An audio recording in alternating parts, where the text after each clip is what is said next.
സദൃശവാക്യങ്ങൾ 15-ാം അധ്യായം 21 മുതൽ 39 വരെ. ദോഷത്വം ബുദ്ധിഹീനത സന്തോഷവും വിവേകിയോ ചൊവ്വയോ നടക്കുന്നു.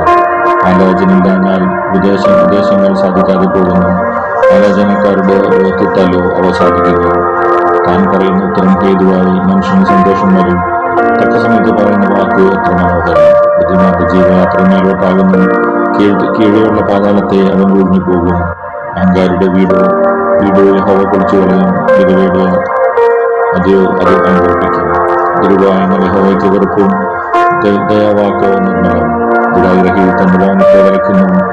കോഴ വെറുക്കുന്നവനും ജീവിച്ചിരിക്കുന്നു. നീതിമാൻ മനസ്സിൽ ആലോചിച്ച് ഉത്തരം പറയുന്നു. ദുഷ്ടന്മാരുടെ വായോ ദോഷങ്ങളെ പൊഴിക്കുന്നു. യഹോവ ദുഷ്ടന്മാരോട് അകന്നിരിക്കുന്നു. നീതിമാന്മാരുടെ പ്രാർത്ഥനയോ അവൻ കേൾക്കുന്നു. കണ്ണിന്റെ ശോഭ ഹൃദയത്തെ സന്തോഷിപ്പിക്കുന്നു. നല്ല വർത്തമാനം മസ്തികളെ തണുപ്പിക്കുന്നു. ജീവാർത്ഥമായ ശാസന കേൾക്കുന്ന ചെവിയുള്ളവൻ ജ്ഞാനികളുടെ മധ്യ വസിക്കുന്നു. പ്രബോധനം ത്യജിക്കുന്നവൾ തന്റെ പ്രാവീണ്യം വികസിക്കുന്നു. ശാസന കേട്ടിരിക്കുന്നവന് വിവേകം സമ്പാദിക്കുന്നു. യഹോവഭക്തി ജ്ഞാനോപദേശമാകുന്നു. മാനത്തിന് വിനയം മറുപടിയാകുന്നു.